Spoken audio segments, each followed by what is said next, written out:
ಮಳೆಯಿಂದ ಬೆಳೆ ಹಾನಿಯಾಗಿ ತೊಂದರೆಯಲ್ಲಿರುವ ರೈತರಿಗೆ ಸೂಕ್ತ ಪರಿಹಾರ ನೀಡುವಂತೆ ಆಗ್ರಹಿಸಿ ಧಾರವಾಡ 71 ಕ್ಷೇತ್ರದ ಬಿಜೆಪಿ ವತಿಯಿಂದ ನಗರದ ಜಿಲ್ಲಾಧಿಕಾರಿ ಕಚೇರಿ ಎದುರು ಅಹೋರಾತ್ರಿ ಹೋರಾಟ ಆರಂಭಿಸಿದರು. ಹಲವು ಸಂಕಷ್ಟದ ನಡುವೆ ಬಿತ್ತನೆ ಮಾಡಿದ್ದ ರೈತರು ವರುಣನ ಅವಕೃಪೆಗೆ ಒಳಗಾಗಿದ್ದಾರೆ. ಸತತ ಮಳೆಯಿಂದ ಮುಂಗಾರು ಹಂಗಾಮಿನ ಬೆಳೆಗಳು ನಾಶವಾಗಿವೆ.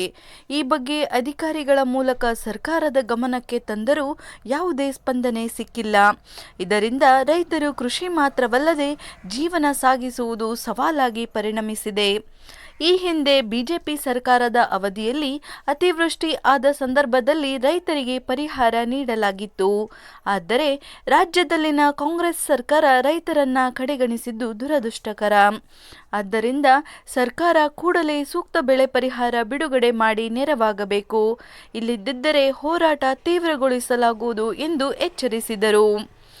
ಈ ಸಂದರ್ಭದಲ್ಲಿ ಮಾಜಿ ಶಾಸಕರಾದ ಶ್ರೀಮತಿ ಸೀಮಾ ಮಸೂತಿ, ಗಂಗಾಧರ್ ಪಾಟೀಲ್ ಕುಲಕರ್ಣಿ, ಜಿಲ್ಲಾ ಅಧ್ಯಕ್ಷರಾದ ಶ್ರೀ ನಿಂಗಪ್ಪ ಸುತ್ತಗಟ್ಟಿ, ಶಂಕರ್ ಕುಮಾರ್ ದೇಸಾಯಿ, ಶಂಕರ್ ಶೇಳ್ಕೆ, ಮಂಜು ನಡಟ್ಟಿ, ಶಶಿ ಮೌಳಿ ಕುಲಕರ್ಣಿ, ಸವಿತಾ ಅಮರ್ಶೆಟ್ಟಿ ಉಪಸ್ಥಿತರಿದ್ದರು. ಆ ಒಂದು ರೈತರ ಹೊಲಗಳಿಗೆ ಭೇಟಿ ಕೊಟ್ಟು ವೀಕ್ಷಣೆ ಮಾಡಿದಾಗ ಅಲ್ಲಿ ಪರಿಸ್ಥಿತಿಯನ್ನು ನೋಡಿ ಬಹಳ ಒಂದು ದಯನೀಯ ಪರಿಸ್ಥಿತಿಯನ್ನು ನೋಡಿ ಬಹಳ ಕೆಟ್ಟ ಅನ್ಸುತ್ತೆ. ಯಾಕ ಹೆಸರು ಮೊಳಕೆ ಹೊಡೆದಿದ್ದು ಹೊಲದಲ್ಲೇ ಮೊಳಕೆ ಹೊಡೆದವ, ಉದ್ದು ಸಹಿತ ಅದೇ ರೀತಿಯಾಗಿದೆ, ಸೋಯಾಬೀನ್ ಸರಿಯಾಗಿ ಕಾಯಿ ಆಗಿಲ್ಲ. ಇವೆಲ್ಲವನ್ನು ನೋಡಿದಾಗ ನಾವು ಸರ್ಕಾರಕ್ಕೆ ಒಂದು ಗಡುವು ಕೊಟ್ಟಿದ್ದೀವಿ, ಆದಷ್ಟು ಬೇಗನೆ ಪರಿಹಾರ ಕೊಡ್ರಿ, ಎಕರೆಗೆ 50,000 ರೂಪಾಯಿ ಪರಿಹಾರವನ್ನು ಕೊಡಬೇಕು. ರೈತ ಸಂಕಷ್ಟದಲ್ಲಿದ್ದಾನೆ, ರೈತರ ಒಂದು ಬೆನ್ನೆಲುಬಾಗಿ ತಾವು ನಿಂದಿರಬೇಕು, ರೈತರ ಒಂದು ಕಣ್ಣೀರನ್ನು ಒರೆಸಬೇಕು ಅನ್ನುವಂತ ಮನವಿಯನ್ನ ಮಾಡಿದ್ವಿ. ಇಲ್ಲಿವರೆಗಾದರೂ ಸಹಿತ ಈ ಸರ್ಕಾರ ಹಾಗೂ ಇಲ್ಲಿ ಜಿಲ್ಲಾಧಿಕಾರಿ ಹಾಗೂ ಇಲ್ಲಿ ಮಂತ್ರಿಗಳು, ಉಸ್ತುವಾರಿ ಮಂತ್ರಿಗಳು ಬರೀ ಸಮೀಕ್ಷೆ ಮಾಡಬೇಕು, ಜಂಟಿ ಸಮೀಕ್ಷೆ ಮಾಡಬೇಕು ಅಂತಂತ ಒಂದು ಹೇಳಿಕೆ ಕೊಡ್ತಾರೆ. ನಾವು ಮುಖ್ಯಮಂತ್ರಿಗಳ ಕಾಲಿಗೆ ಬಿದ್ದಾದ್ರೂ ಪರಿಹಾರವನ್ನ ಕೊಡಿಸ್ತೇವೆ ಅಂತ ಹೇಳಿ. ನಮಗ್ ಇವತ್ತ ಇಲ್ಲಿ ಉಸ್ತುವಾರಿ ಸಚಿವರನ್ನ ಸಂಶಯ ಬರಾಗತ್ತಂದ್ರೆ ಬರೀ ಮೀಡಿಯಾದ ಮುಂದೆ ಅಷ್ಟೇ ಇವ್ರ ಕಾಲು ಬಿದ್ದು ಹೇಳ್ತಾರ ಅಂತ ನನ್ಗೆ ಅನ್ಸಾಗತೈತಿ. ಯಾಕಂದ್ರೆ ಯಾವಾಗ ನೋಡಿದ್ರು ಸಿದ್ದರಾಮಯ್ಯ ಅವ್ರ ಮಗ್ಗಲ್ದಾಗ ಇರ್ತಾರೆ. ಒಂದು ದಿನ ಕಾಲ ಬಿದ್ದು ಪರಿಹಾರ ಕೊಡ್ರಿ ಅಂತ ಕೇಳಿದ್ರೆ ನಾವು ನೋಡಿಲ್ಲ, ಮತ್ತು ಅದ್ರ ಬಗ್ಗೆ ಸ್ಪಷ್ಟೀಕರಣನೂ ಕೊಟ್ಟಿಲ್ಲ.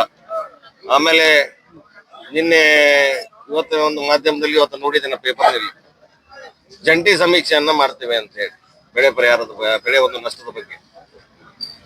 ಈಗಾಗಲೇ ಹೆಸರು ಶಾರ್ಟ್ ಟರ್ಮ್ ಪೀಕ್, ಅದು 75 ದಿನದಲ್ಲಿ ಕಟಾವಾಗಿ ಹೋಗುವಂತ ಪೀಕು. ಈಗ ನಾವು ನೋಡಿ ಬಂದೆ ಈಗ 2 ದಿನ ಆಯ್ತು. ಅವರು ನವಲಗುಂದಕ್ಕೆ ಹೋಗಿ ನೋಡಿ ಬಂದಿದ್ದಾರೆ ಅಲ್ಲಿ ಪರಿಸ್ಥಿತಿಯನ್ನು. ಇದು ಬರೀ ನಮ್ಮ ತಾಲೂಕಿಗೆ ಅಷ್ಟೇ ಅಲ್ಲ, ಇಡೀ ಜಿಲ್ಲೆಯಾದ್ಯಂತ ಇದು ಪರಿಸ್ಥಿತಿ ಇದೆ. ಇವತ್ತು ಹೆಸರಿಂದು ನೋಡಿ ಬಂದಿದ್ದಾರೆ. ಈ ಹೊಲದಾಗ ಹೋದ್ರೆ ಹೆಸರು ಸಿಗೋದಿಲ್ಲ ಇವ್ರಿಗೆ ನೋಡಾಕ ಎಲ್ಲಾ. ಯಾಕಂದ್ರ ರೈತ ಅದ್ರ ಬಂದಿದ್ದ 4 ಕಾಳಾರ ಉಳಿಲಿ ನಮ್ಗೆ ಅನ್ನೋದು, ಹಾಕಿದ ಬೀಜರ ಉಳಿಲಿ ಅನ್ನೋ ಒಂದು ಪ್ರಯತ್ನ ಮಾಡಕತ್ತಾನ ಇವ್ರು. ಆದ್ರೆ ಇವ್ರು ಇನ್ನ ಜಂಟಿ ಸಮೀಕ್ಷೆ ಮಾಡ್ತೀವಿ, ಅದನ್ನ ಮಾಡ್ತೀವಿ, ಇದನ್ನ ಮಾಡ್ತೀವಿ ಅಂತ ಕಾಲ ಕಳೆಯೋದನ್ನ ನೋಡಕತ್ತಾರ ಅಷ್ಟೇ ಇವರು. ಇವತ್ತು ನಾವು ಸರ್ಕಾರಕ್ಕೆ ಒತ್ತಾಯವನ್ನು ಮಾಡ್ತೇವೆ, ಆದಷ್ಟು ಶೀಘ್ರ ಅಂದ್ರೆ ನಾಳಿಂದ ನಾಳೆನೆ ನೀವು NDRF SDRF ನಾರ್ಮ್ಸ್ ಏನಿದೆಯೋ ಅದ್ರ ನಾವೇನು ಹಿಂದಿನ ಯಡಿಯೂರಪ್ಪನವ್ರ ಸರ್ಕಾರದವರು ಅದಕ್ಕೆ ದುಪ್ಪಟ್ಟು ಮಾಡಿ ಕೊಟ್ಟಿದ್ರು, ಆ ರೀತಿ ಎಕರೆಗೆ 50,000 ರೂಪಾಯಿಯನ್ನ ಮ್ಯಾಚಿಂಗ್ ಹಾಕಿ ತಾವು ರೈತರಿಗೆ ಅಕೌಂಟ್ಗೆ ಇಮಿಡಿಯೇಟ್ ಪರಿಹಾರವನ್ನ ಕೊಡಬೇಕು ಅಂತ ಒತ್ತಾಯವನ್ನು ಮಾಡ್ತಾ ಇದ್ದೀವಿ.